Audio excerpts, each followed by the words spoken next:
Hello, and welcome to the Telltale Cake, where we tell tales with cake. Normally, we would try to ignore the corpses under the floorboards, but they all left because the king called them to go do battle with the forces of evil. So we're fresh out of corpses over here. We need the corpses to make themselves known this time. We really do. Now, we are two women in diaphanous white gowns, Galadriel, and I'm just sort of generic, but that's okay. We are discussing Return of the King, The Lord of the Rings. Previously, in The Lord of the Rings, we learned the meaning of haste. So We did. Finally, we are getting right into it. There will be no lollygagging on introductions on our part. So, of course, we always have cake with our books. The definition of cake is flexible. Today, we have pecan shortbread rounds with a maple bacon frosting in between.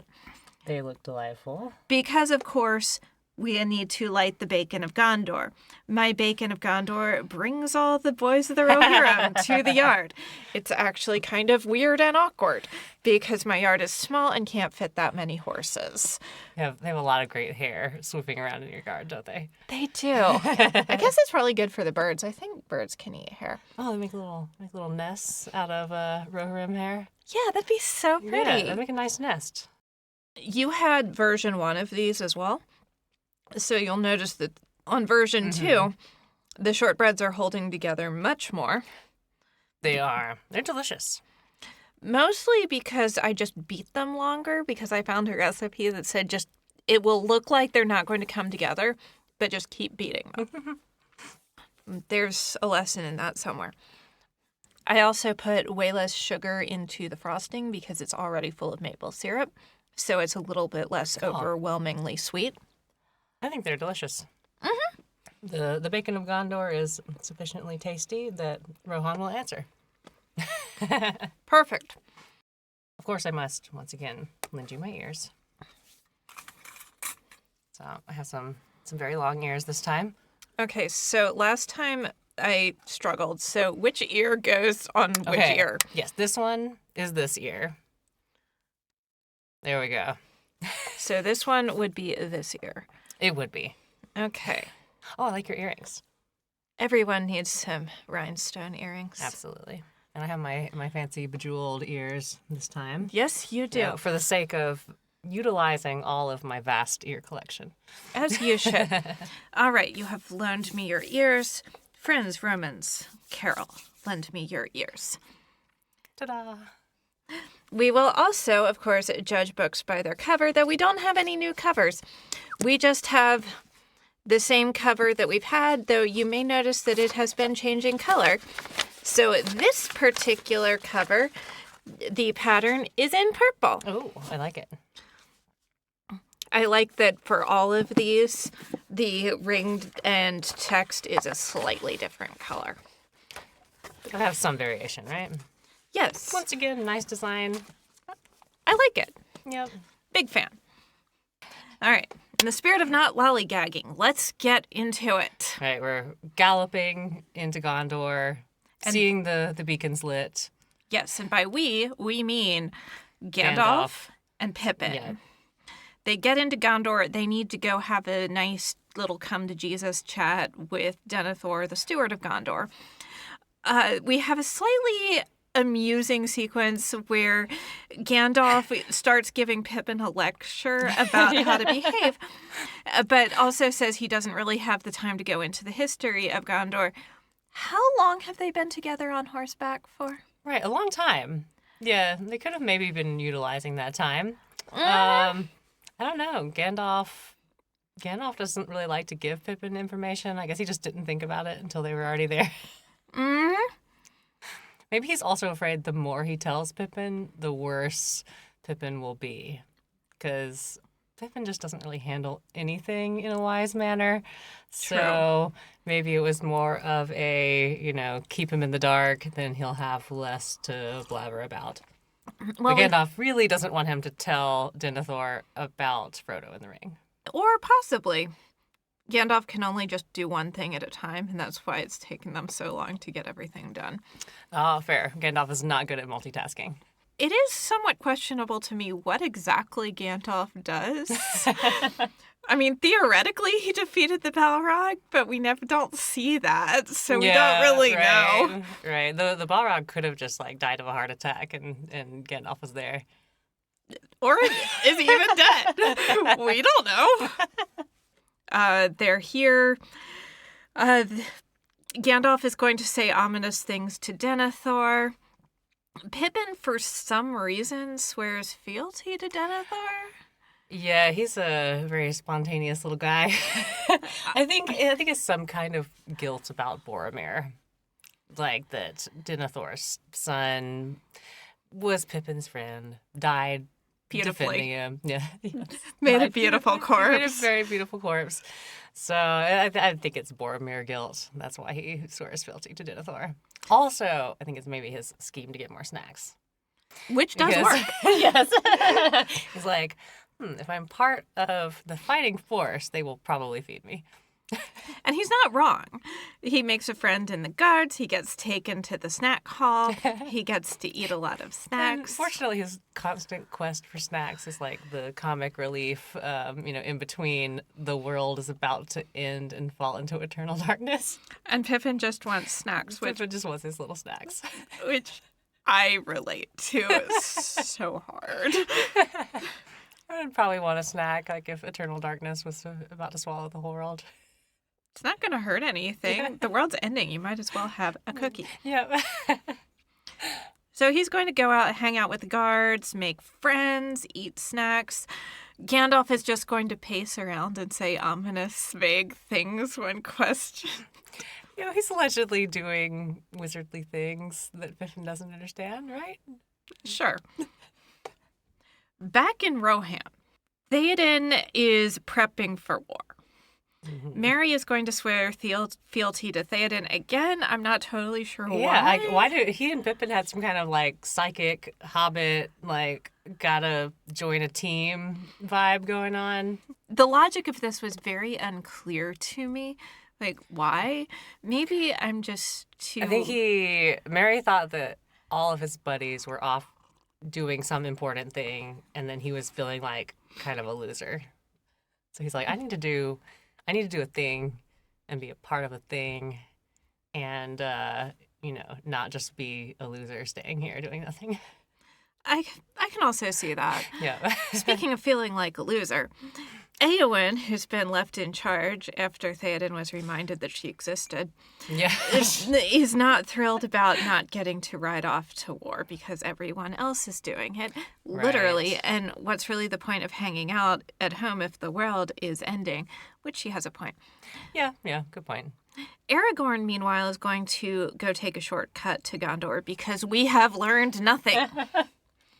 Yeah, and everyone is definitely just going to write him off as dead right then because they're like, oh, you're going to go through the paths of the dead where no one ever returns from ever. Like they're like, we thought you were going to help with the war effort, but you're just going to go on a little ghost hunt instead. So we're on our own.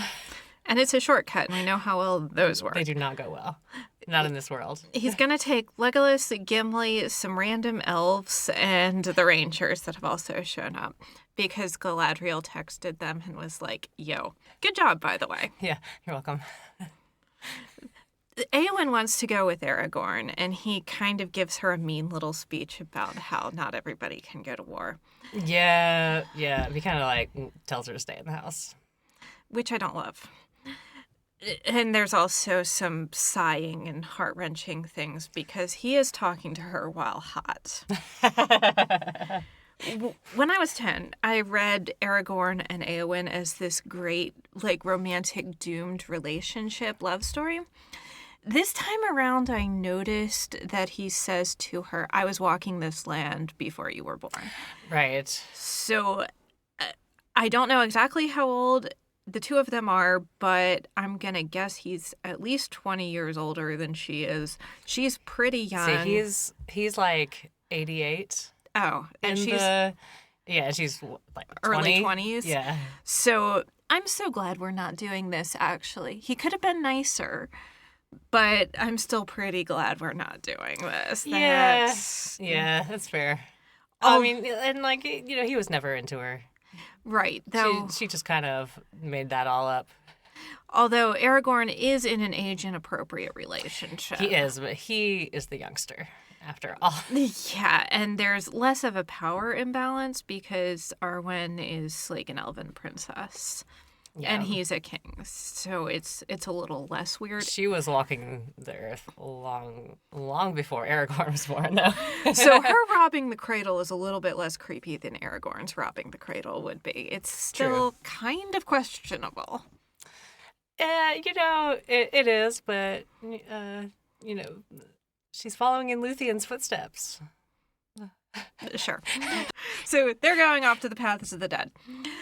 Merry is going to be left behind when the Rohirrim ride to war because he can only ride a little pony. And he just won't be able to keep They got up. him a nice little pony for him, just for him. Which is very cute. Although, the Mongols conquered most of the world with ponies, so don't discount ponies. Yeah. There's Bill the pony. He was always a trusty pony. Bill is one of my favorite characters behind Shelob. But fortunately for Merry, who's feeling upset about being left behind, he gets picked up and taken along by a slim, mysterious young rider who is obviously Eowyn in disguise, but we're all going to pretend we don't know that. And he gets to ride off. The riders of Rohan are also going to take a shortcut because, again, we have learned nothing. They run into these wild men who seem to be Aboriginal indigenous inhabitants of this land. And they make a bargain with one of them saying, like, if the riders of Rohan won't hunt them like beasts anymore, they'll show them a shortcut. I was like, oh, we were doing that before. I have questions. So didn't know that was the norm. Why are we doing this point? Why are we doing this? I have questions. I have major questions about how you say you're on the side of good. Can we not hunt people like beasts? Back in Minas Tirith, the people of Gondor are sort of getting besieged by the armies of darkness. Yeah. So Faramir comes back from his quest that he was on across the river, closer to Mordor, and then there's a fun little moment where I guess Denethor and Gandalf and Pippin and Faramir are all in the same room, and Faramir gives away that Pippin is not the first hobbit that he has met along the way, and Gandalf and Faramir and Pippin are all looking at each other, and Denethor picks up that there's something going on and pieces together somehow from that the One Ring came through Faramir's grasp, and that he did not seize it. Denethor is not happy. Yeah, so Denethor is very disappointed in Faramir, accuses him of being more loyal to Gandalf than to his own country and family, which is kind of fair. Denethor sucks. He does not really deserve anyone's loyalty. Nope. So he's mad that Faramir didn't grab the One Ring and bring it, to the aid of Gondor. There's so many significant glances around Denethor. I think when Gandalf and Denethor first meet, they just have a staring contest for a while. Right. And it's like they have the unspoken awkwardness of knowing that Aragorn is out there. I mean, no one thinks he's going to show up at this point because he went to the Paths of the Dead. But he is the king, and Denethor is only the steward. Yeah, so Denethor doesn't really want Aragorn to show up and take over power, and Gandalf wants to just, not talk about Aragorn at all, and just, let's hope Pippin doesn't bring up Aragorn. Hoping Pippin doesn't bring up stuff is just... Yeah, it's not a good plan. Pippin brings stuff up. Hoping for Pippin to be wise and do well on his wisdom rolls is never the winning strategy. No, it's not. But we're going to have a mighty battle, so everybody gets distracted for a while. Denethor sends Faramir basically out to his death. He's like, nope, go try to take back, the outpost across the river. It doesn't matter if it's hopeless. Your older brother would do that if he was here.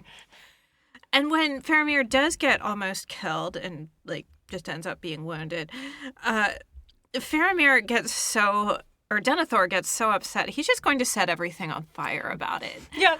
Which is, in a series full of dramatic men, this is probably the most overly unnecessarily dramatic thing to do. Absolutely agreed. A very negative drama moment for Denethor. He's just going to set everything on fire. He's kind of just decided just on his own that everything is hopeless. I guess he was kind of preparing the city for battle up until the battle actually began. And then, as soon as Faramir comes back wounded, he's just like, world's over, battle's done before it has really finished. We're doomed. Let's burn it down. It's not just on his own. We find out that he got hold of a palantir, and he's been watching the Bad News channel. Yes. Sauron's been showing him all the terrible things, Yeah. so he's just decided everything is terrible and not Exactly. going to happen. So now Pippin manages to get everything not burninated, except for Denethor, because we don't do redemption arcs in this series. We're just going to kill people. It's fine. Not for Denethor. Nah. No, he's just, he sucks. He can just burn. However, there's this awesome moment where we learn that in the years to come, anyone who tries to use the palantir that Denethor was using just sees his withered, burning hands in it. That is so cool. Right, as he's on fire, he, like, grabs the palantir one last time, and that just, like, burns it into the palantir. Yeah, So that is a nice, awesome. creepy ghost hand moment. So I guess Pippin sees that Denethor's going to set everything on fire, tries to go find Gandalf to try to put a stop to it. I like that in the moment when this is going on, the Nazgul is like flying into the city and is about to do battle with Gandalf. So Faramir is going to be doomed because Gandalf is busy. He can't be bothered to go save Faramir if he has to battle the Witch King. But fortunately, Rohan shows up right then. So Rohan, saves Faramir indirectly. Gandalf doesn't have to do anything again. He has been riding around the battlefield glowing at people.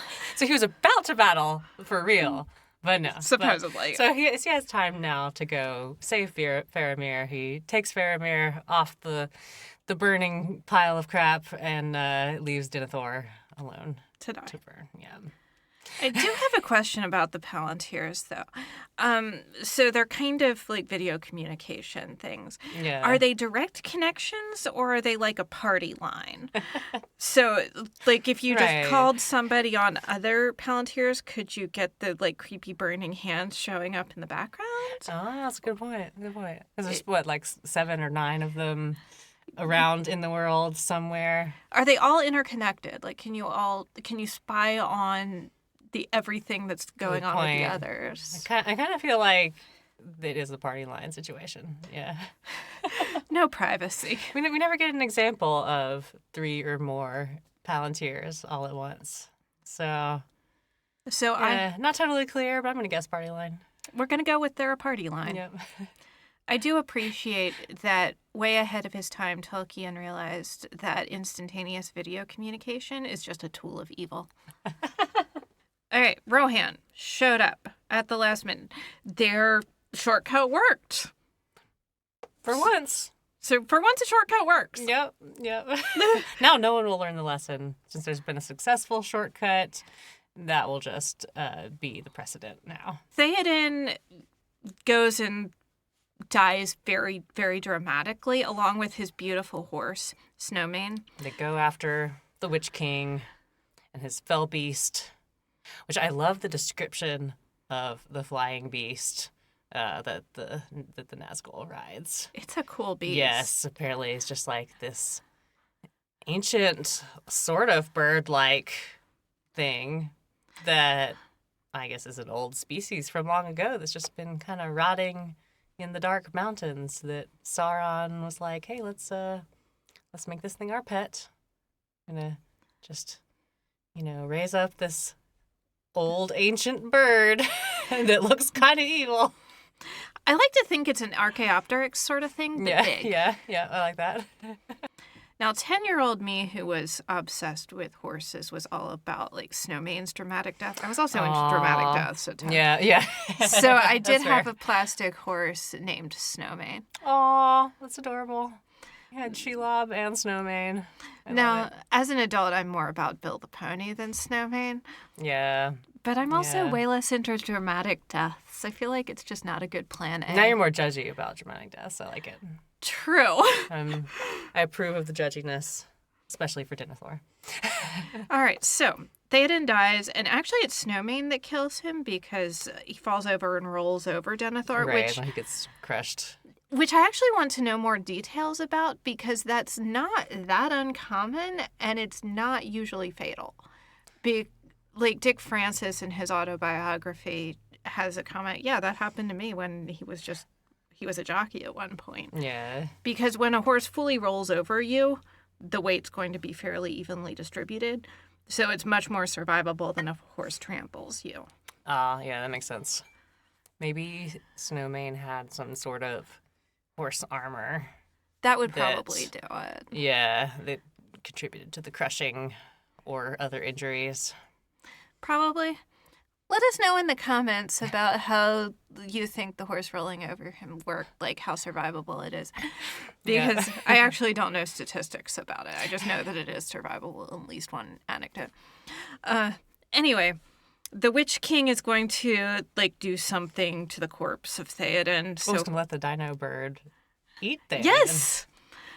It's so that Theoden cannot be a beautiful corpse, which is our ultimate goal here. Yeah, we definitely need the beautiful corpses. This is when the mysterious rider that is carrying Mary, who is clearly, obviously, Eowyn in disguise, jumps down and challenges the Witch King to come about, no, you can't, desecrate the corpse. She's going to defend the beautiful corpse. Yeah. And the Witch King's like, no man can defeat me. She, dramatically shows off her hair. Yeah. Although, taking off your helmet, not a great move when you're about to do battle. Also, every single rider of Rohan has long hair, so I'm not sure how they all have great hair. Yeah. What is that supposed to prove? Right. Somehow she has clearly womanly hair. Yeah. Mary is going to contribute by stabbing the Witch King in the knee pit, which is not the real name of that, but it's just behind the knee joint. Yeah. And then Eowyn's dramatic gesture, gives Mary the nice moment that he needs to kind of sneak up from behind. So they're working together on that. Goes pretty well. Between the two of them, they kill off the Witch King. And then Mary has the sword that he got from the Barrow Wight way back in the first book when they had a very unwise nappy nap. Following their snacky snack. Yes, following their snacky snack. Exactly. So he got this sword from the Wight there, and in more ancient times, those corpses, which we could presume were probably beautiful at the time, that became the Barrow Wights, had been fighting the realm of Angmar, and that's, the Witch King of Angmar. So somehow there's a magic spell on this particular sword because it was used in the battle against the Witch King back when he was an actual flesh human, and so that knee pit stabby stab really weakens him. It all comes together. Yep. So somehow that matters. Somehow, not listening to Tom Bombadil will turn out to be essential to the plot. Right. So I don't want to say you shouldn't listen to Tom Bombadil because I feel like you should, but sometimes it works out. Listening to Tom Bombadil is a mixed bag because he just doesn't really care about the goings-on of the world. So he might have some advice that's wise on, being detached and just having a good old life, but maybe don't listen to him when it comes to important world-saving choices. I still think that maybe the most strong moral we can get from this is always be brave, Robin. Yep. That's the moral of the story. Moving on. Despite killing the Witch King, the battle is not going super well, but fortunately we're going to have Deus Ex Machina number 2, following the writers of Rohan, Aragorn shows up with an army of the undead. There's a few things I want to discuss here. First of all, he took the first shortcut and ended up getting there last. So, I mean, at least he didn't die. Second, he's showing up with an army of the undead. Usually a sign of evil. Yeah, exactly. See, I'm getting so steamed about this, my ear is falling off. When I show up with an army of the undead, people are like, oh my god, the evil necromancy of it all. But when Aragorn does it, he's like a majestic king saving the day. Right, yeah. Is he just getting away with it by being hot? I realize he is hotter than me, but still. I feel like if he can show up with an army of the undead at the last minute, I should be able to take my army of the undead to just like Waffle House, and it shouldn't be a thing. Personally, I think you're hot enough to get away with an army of the undead. So Thank you. I would not object to your necromancy. That's maybe the best compliment on my appearance I've ever gotten. Thank you. What is the minimum amount of hotness you have to show up with an army of the undead? Let us know. They win the day. It's great. Gandalf has just been riding around glowing. We're not sure what he did. The last time I went to an aquarium, I learned about the existence of what are called flashlight fish.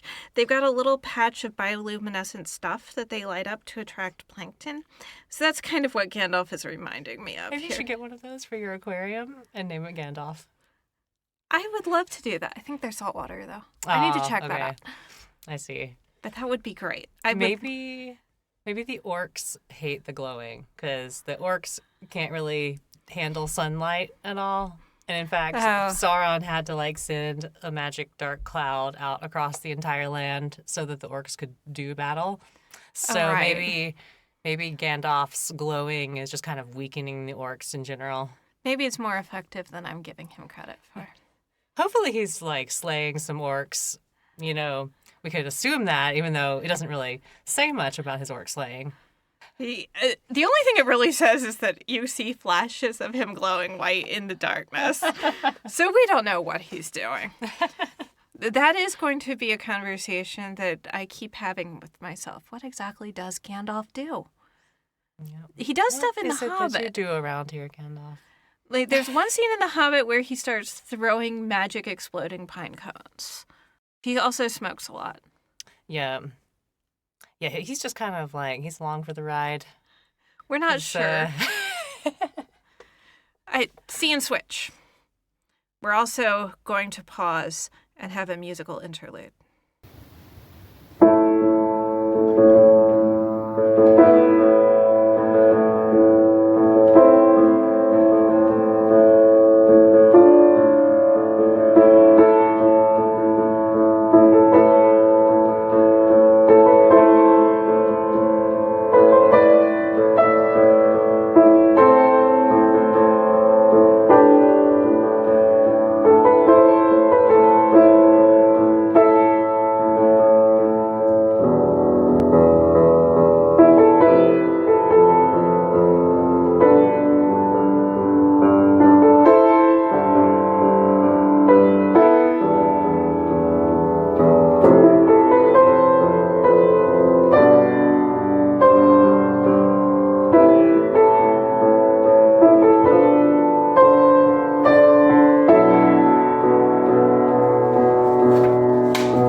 shadow to the edge of night until the stars are all alight. Mist and shadow, cloud and shade, all shall fade,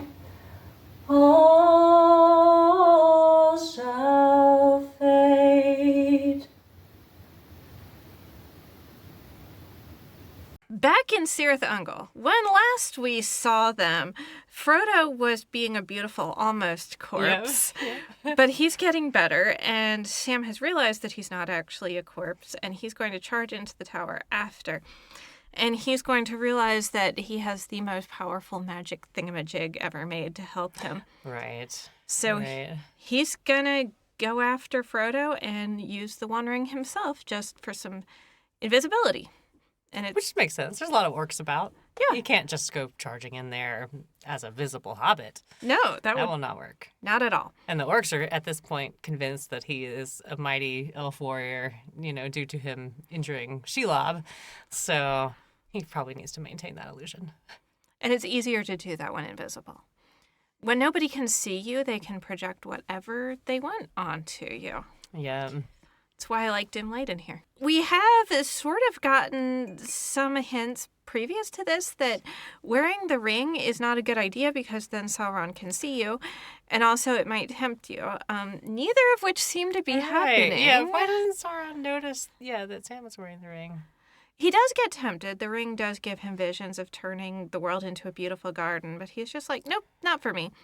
Which I think is one of the nicer visions that anyone has about what they would do with the ring. I also have some questions about why Sam isn't the ring bearer based on this, because he's clearly going to be better at it than Frodo. or Probably Boromir. the weird class dynamics. you Almost know? certainly. Yep. Sam And- is a servant. They didn't think of him at all. Of course not. I've read that Tolkien models Sam off the Batman in World War I, and these are not caped crusaders who fight evil. Unfortunately, they are just kind of the personal servants of the officers. Yeah. Tolkien describes these as being, better men than me. And I'm not sure whether he's deliberately making a comment here about how the class structure is making sure that a person who is not as qualified is getting all the responsibility, while the people who are far more qualified are going to have to just kind of literally carry the less qualified people through it. Yeah. Frodo has become quite pitiful at this point. He did get attacked by a giant spider and was almost a beautiful corpse. And then he got But- tortured by orcs. Right. That is not exactly a pleasant time. I feel like you need a nap and a snack after that. Yeah. At the least. Well, he's had a nice long nap. Sam finds him a little snacky snack in the tower before they set out again. So based on Pippin and Merry logic, he should be fine. Remember when they were captured by orcs, Right. they eat a little snacky snack and they're good to go. Oh, we should rewind a bit from Frodo has been, looted by the orcs, and they took his little mithril armor that he had and maybe his elven cloak, some little, obviously Frodo things. And then as Aragorn and the Rohirrim and all of them are doing their last stand and, deciding to march out and take the battle to Mordor, they have a messenger from Sauron come out and bring, oh, look at this. Here's the little mithril thing that your friend had. So Despair. yeah, total despair because they think that, Sauron has gotten the ring at this point. Like, if they got all of Frodo's other stuff, they probably got the ring too. So that's not feeling good over on that end of things. It is not. They're still going to have an interminable meeting, which I will admit to skipping because I have to attend too many meetings in real life to deal with it in escapist fantasy. There was a meeting. They We're decide going to let it be that. Yeah, they decide to go invade Mordor as a last stand, kind of Hail Mary distraction, try to keep Sauron's attention, well, maybe give the hobbits some time to do the thing. But they think that has failed because, here's the mithril. But they're going to try it anyway. Yep. That's why the mithril is there. Yep. They are going to dress up as little orcs and go sneaking through Mordor. This isn't the best sneak. They get picked up by an army of orcs that's marching around. They successfully come across as orcs. I guess no one thought that anyone else would be there in Mordor, so no one questioned that they were small, I guess. You see what you expect to see, I guess. Yeah. Also, if you work in Mordor, are there really any rewards for noticing odd things? No, definitely not. No rewards for hard work in Mordor. Yeah, you don't want to make waves. Yep. If I see something weird in Mordor, no, I didn't. Not my business. Again, Sauron, if you're hiring, I have some suggestions on how to make your security better because this is not a good environment for people to notice odd things. You need to be able to have a structure to be able to report that, like a nice bureaucracy to hide behind. Good point. Speaking of suggestions, I have for Sauron. They managed to escape from the orc army that picked them up because the orc army meets up with another orc army and there's a whole lot of confusion because they're all racing to get into a tower as fast as possible. So, my mystery prop, this is probably a good moment for it because I have my Sauron gauntlets. And those are so shiny. Aren't they fun? So my theory on this is that Sauron spends way too much time, just evilly thinking and wearing his beautiful evil armor. So he's just not really dealing with his administrative responsibilities. I dare you to drink some coffee and pick up that mug while wearing all of this. All right, I will. I will do it. Challenge accepted. I mean, I'm honestly just impressed if you're going to be able to put them on all by yourself. I have practiced a few times. Clearly. Nice. See, now that I'm just like, I'm basking in my evil and my beautiful evil armor, I can't be bothered with administrative duties, like making sure my armies are organized. I have flashy evil to do. So you need to do some excellent hiring decisions. Gotta drink the coffee with my evil armor.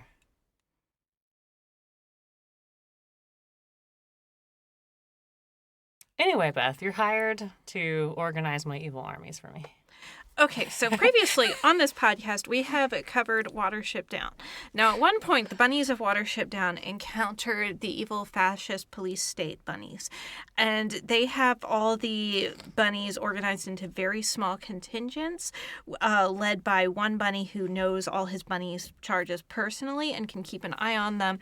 And they have a strict schedule, and they all have markings. So under General Woundwart's fascist police state bunny warren, mix-ups like this would never happen. You'd never have unknown bunnies show up and then leave again. That would just not be okay. Yeah, the orcs are extremely disorganized. Get it together, Sauron. And they're just kind of fighting amongst themselves as well. They're not exactly focused on fighting the enemy. Not at all. This could be done so much better. You have absolutely beautiful gauntlets, but your armies need some attention. Your armies need to be organized as beautifully as your fingers. They do. That's why I'm hiring you. All right. Next time, I'll get that ring. On it. So they escape and they set off across on the final trek to Mount Doom to throw the One Ring in. And I think I mentioned this to you. I recently went on a trip to Hawaii and went to Volcano National Park, which everyone should go to. It's super cool. But there's a very recent crater in Kilauea I think it erupted in 2018, so it's just this flat black lava plain, and there's still steam coming out of it. Very Mordor. Yeah. Yeah. I really imagined that I had simply walked into Mordor. You did. You simply walked into Mordor. I love it. And I walked across part of Mordor while wearing a cute sundress. It was pretty great. So that's what I assume Mordor is like just this lava plain with steam coming out. Yeah. Although, weirdly enough, there's a lot of plant life that comes out of the cracks in the lava, which I find baffling. I can't keep my houseplants alive and then lava fields. Yeah. But it's going to be quite a hike for the hobbits. Frodo particularly is struggling. They're running out of snacky snacks. Yeah, no snacky snacks. The ring is very heavy. They're running low on water. He can't even imagine anything in his mind other than just like the glowing ring of fire of Sauron's eye. Eventually, Sam just picks him up and carries him. After a couple of attempts to be like, hey, I can take the ring some of the time, and Frodo's just like... Frodo's getting increasingly psychotic about the ring. Sam, much more psychologically capable of carrying the ring, in my opinion. I mean, he demonstrates this. But because of class, it's going to Frodo. Yep. To make matters worse, Gollum shows back up, Smeagol. He is increasingly frantic and psychotic about the ring. Yeah. Because he can tell they're trying to destroy it. They get all the way to the Crack of Doom. And you would think Frodo would just, like, toss the ring in, be done with it. But no. So Smeagol attacks, like, when they're almost there. And then Sam is, like, thinking about killing him, but then just for some odd reason, even though he's been wanting to kill him all this time, just doesn't. See, this is the part where I would actually sympathize with killing Smeagol. Yeah. Like... Yeah. He's trying to kill you, like, actively right now. Right. Like, this is if people are trying to kill you, I think you can kill them back. Yeah. Like, just ethically, morally, it's fine. So it's kind of baffling that Sam does not kill Smeagol here and just kind of threatens him, saying, if you try this again, then I'll kill you. But like, he's been trying this. It's been his only thing that he's done for... 100 years or something like that, trying to get the ring back? Of course he's going to try again. Yeah. And then there's this strange moment, which I think is not really clear what's going on, but I like to imagine that it's Galadriel. So as Gollum is attacking Frodo, there's just kind of like this weird vision moment where a white berobed figure says, if you try to take the ring again, you yourself will fall into the lava. And probably you. Sending some long-range hallucinations. Yeah, yep, exactly. That's my interpretation of it for sure. They get all the way to the Crack of Doom, all three of them. Frodo decides he's going to take the ring for himself. Yep. So between being pitiful and getting carried up the mountain and then like the last little trek into the crack, he just he breaks. He just sort of snaps. Yeah. But fortunately, Smeagol has not been killed. For the plot, at least, it's fortunate. Yeah. Frodo has worn the rings, so he's invisible, so Sam can't exactly see what Smeagol is doing in wrestling, but then Smeagol just bites off Frodo's finger, which works for retrieving the ring. Yeah. Again, this would be a much safer form factor if it were a toe ring or a pair of pants. Yeah. I have so many notes for you, Sauron.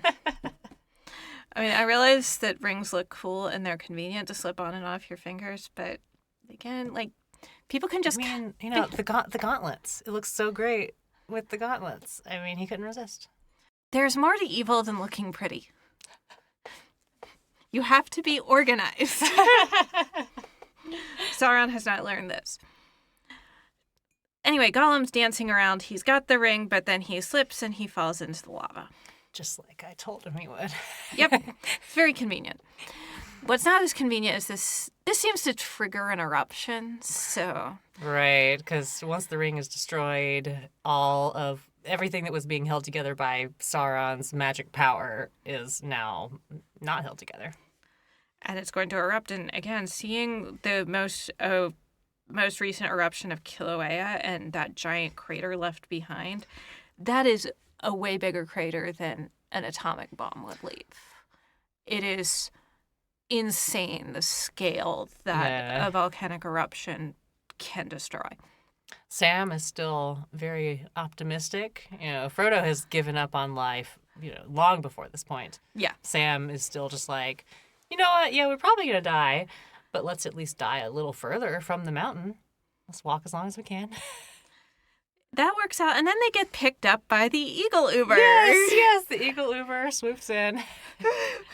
Because once the ring was destroyed, the magic power that kept the Nazguls alive at all, because they're not physical beings at this point. They're just like they're magic ghosts. So they're just gone as soon as the ring is gone.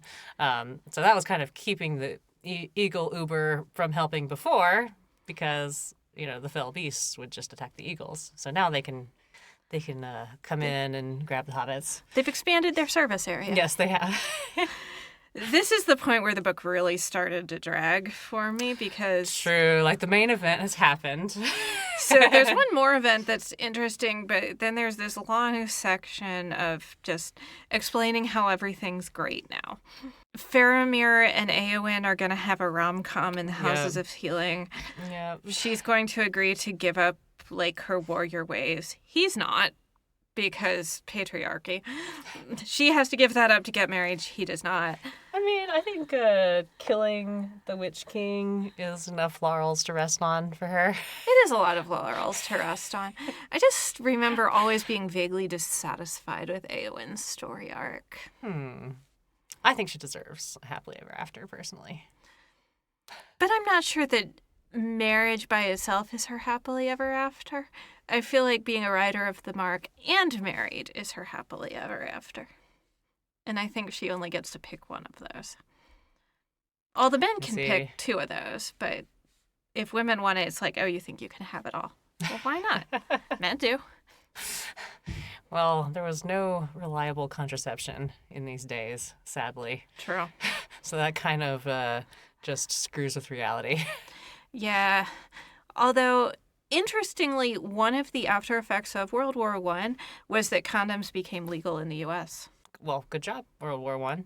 Also, there was a lot of problems with, the French disease, I believe. Oh, yeah, that sounds like a good reason to use condoms. By which we mean syphilis. Yeah.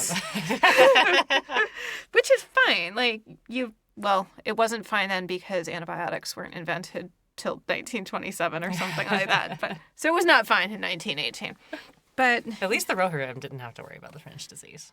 True. They're too pretty for that. Yeah. I feel like their prettiness just destroys disease. So, yeah, we do that. We have some parties. Mary gets a magic horn. And then eventually all the hobbits leave to go back to the Shire, and they take a very long way around because they have learned. They kind of go back through all the places that they visited on the way there, and just in reverse order. And stop in at all the stops and hang out and say hi. Now instead of it being a frantic journey, it's just chill. Everything's cool now. We're back. They chill out in Rivendell for a while with Bilbo. Yeah. They have a little Bilbo birthday party, which is just like they had at the beginning. Yeah. It's so nice. Yep. They do meet Saruman and Wormtongue on the road because Treebeard decided that they didn't have any power, so they could go wandering off. Right, which was probably not wise because they end up screwing up the Shire. Yeah, the hobbits start having premonitions about the Shire, and they think something's wrong. So they head back to the Shire. Gandalf fucks off somewhere because... Oh, yeah. I love how Gandalf's with them this entire journey, and even though Gandalf should be wise enough to know that maybe Saruman is out there making mischief still, he's like, anyway, on your own now. Here's where I exit. When they probably could have used his help more than ever, just being little hobbits in the Shire against a wizard. You know, So I'm pretty mad at Gandalf about his moment of exit there. yeah, what does Gandalf actually do? They get back to the Shire and they find out a few things. I mean, first of all, Bill the pony survived. Right, so I love that. nice reunion there with Bill the Pony. Yay! I guess when did they leave him? When they went into Moria? Yeah, so they he just kind of found his way back home. Yep. He's fine. Yeah, that's a nice happy ending for Bill the Pony Love to be that around. for him. Yes. They also find out that the Shire is turning into a fascist police state. They're checking IDs at the gate. Yeah. They've got some humans in, like they've been throwing people in jail. They have a big boss. There's not enough pipeweed for them to just have. They're exporting it all. Unacceptable. Everything's bad. They don't have enough snacks. Yep.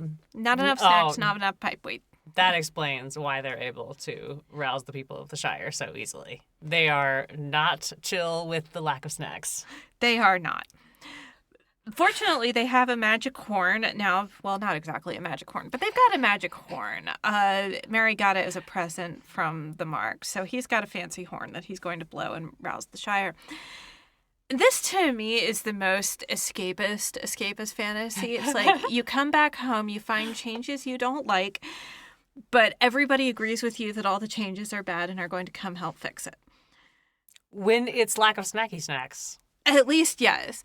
Maybe it's just the batshit times we live in that are post-truth, but it has shocked me how many people I know are agreeing that bad changes are good, actually. Like, I know people who in the before times would go to the houses of some mutual friend Iranian immigrants and hang out, eat dinner, and are now on the train of we should deport all Muslims. Right.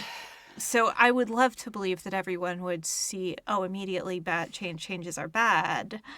But in real life, that is often not the case. It's because we are spoiled with unending snacky snacks. This is true. If we didn't have enough snacky snacks, but Yeah.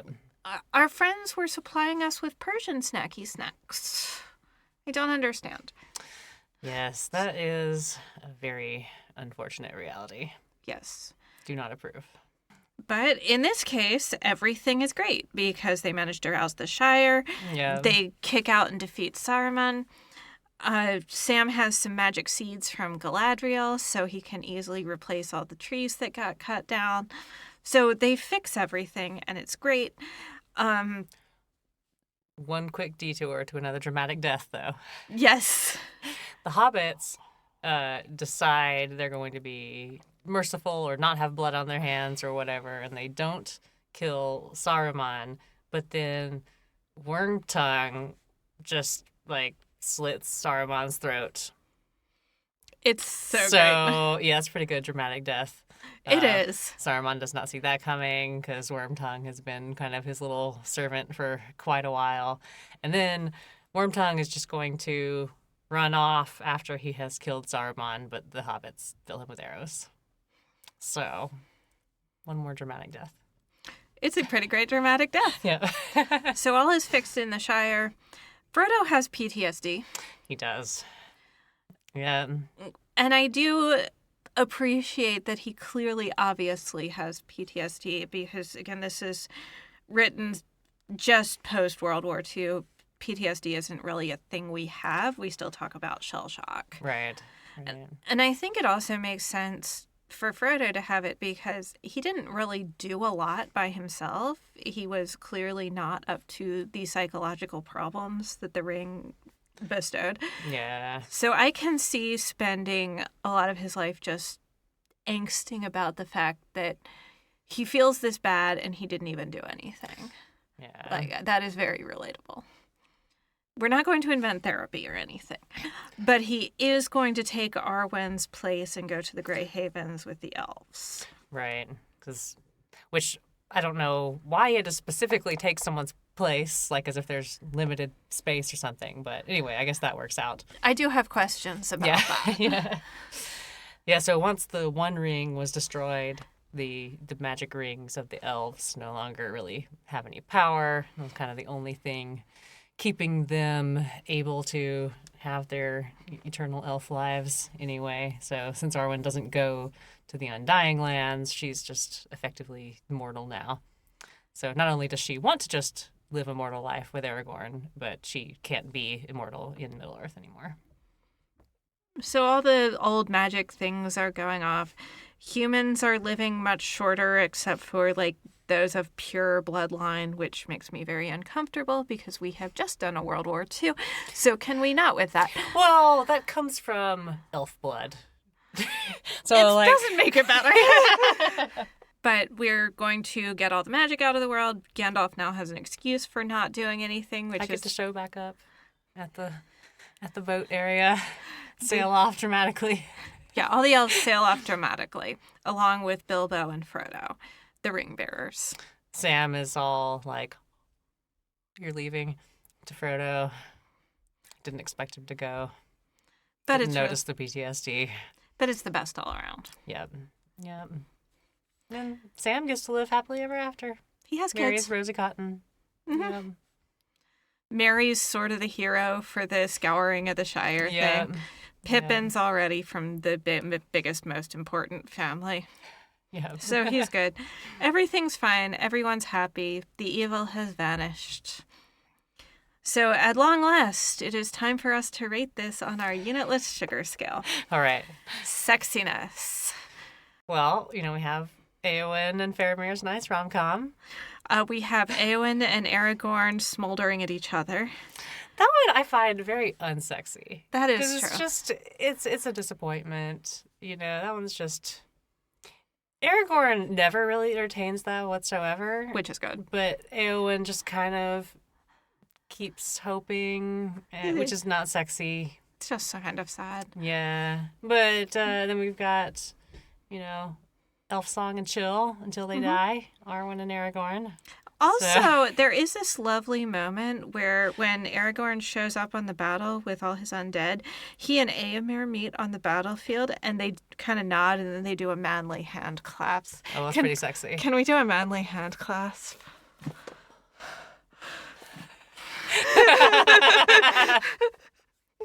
Very sexy.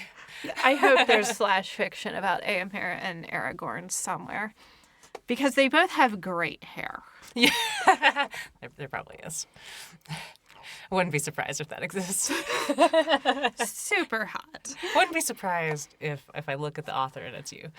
I probably would not publish that under my actual name, but I might write that now.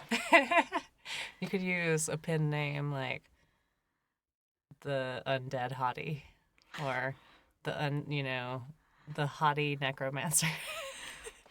Hot necromantic slash fiction. Yeah. I'm on it.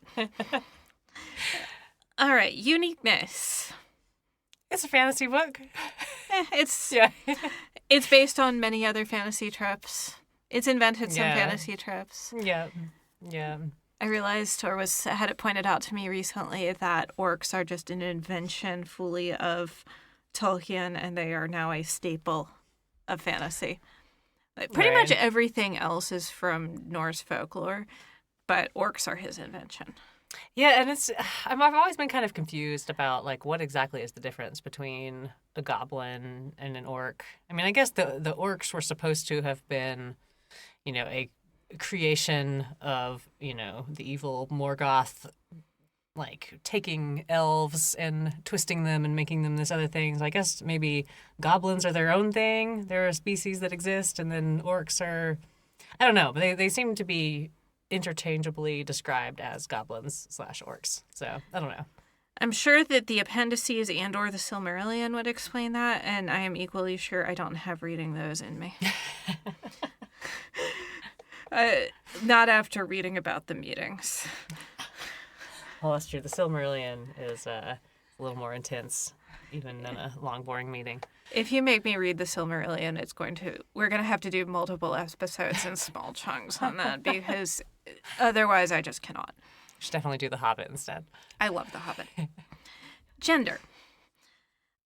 This almost passes the Bechdel test Because there is a moment when people are waiting for Aragorn to ceremonially ride into the city as the king. And the named person from the Houses of Healing who is taking care of Éowyn and people is talking to our kinswoman who doesn't have a name about the situation. Oh, she had a name. If only her kinswoman had a name. Yeah. She never speaks to Éowyn or anything. No. Yeah. Nope. Burnt. And I also had a realization when Éowyn was battling the Witch King of Angmar. We don't see that from Éowyn's point of view. Right. We see it from Mary's. The longest point of view from any female character that we have is Shelob, who is a feminist icon. But I still have some feelings about this. That women, we never hear their voices unless they're giant, horrific spiders. I think I've also read that the only reason Éowyn exists is because Tolkien's daughter or niece or something was like, where are the girls? Oh, man. Good job, niece. Because there still aren't very many. So there's at least one, but there's not a lot. So he actually kind of forgot to include women until somebody asked about it. Dang it, Tolkien. Yeah. He did include PTSD, so there's that. But he sort of forgot that women exist. And Galadriel and Arwen never have a nice grandmother-granddaughter chat.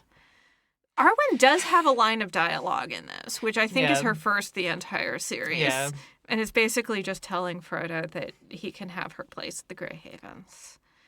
Otherwise, she's just behind the scenes screwing Aragorn. Yeah. Which isn't the worst. Yeah. You know, relatable. But still. So kind of a fail on gender. It's not much diversity. I mean, there is some diversity of race in that people from the South, humans from the South, are identified as being on the side of evil. Again, not great. Very uncomfortable. Yeah. Yeah. Let's not think about the diversity in this. Let's just gloss over that. Down with glossing. So glossy, just like your fingers. Axiness. Because Franz Kafka says that a book should be an axe for the frozen sea inside us. There is an axe. There is an axe. Gimli's got an axe. Yeah, out of the trilogy, I really only find the Fellowship super axey. I mean, there's some moments that touch on the seed inside me. The very end, why does Frodo think that he is capable of throwing the ring in, but then he just can't do it once he's actually there? I find that thought-provoking. And then, what the heck is going on with the Gollum events there? Why does Sam not kill Gollum? What in the world changed his heart in that moment? And what is the Galadriel ghost, that maybe pushed Gollum into the lava?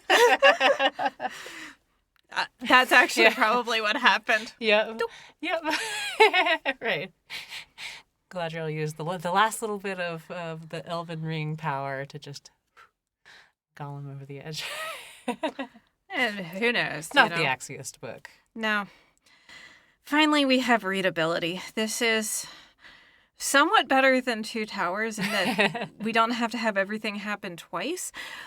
But there are these long sections where it's just discussing all the parties that they're going to and how they're doing in between times. I do think there's too much book after the ring is destroyed.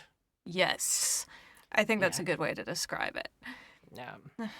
Because after the ring is destroyed, it's just so tiresome to read. Mm-hmm. And it takes them so long to get to the Scouring of the Shire, which is a great moment. I like the Scouring of the Shire. They return to pre-Shadowfax levels of haste.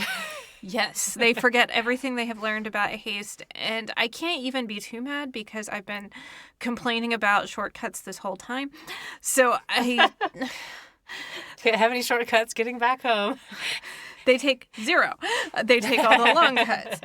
And this is the one time they should have taken a shortcut because Saruman got back before they did. It's just... Yeah, what was Saruman's shortcut? What did he do? He's a wizard, so he has a successful shortcut. That's what wizards can do. So it's just not the most page-turnery of books. No, none of the trilogy is page turner at all. The Fellowship is kind of nice. This Two Towers drags. This is...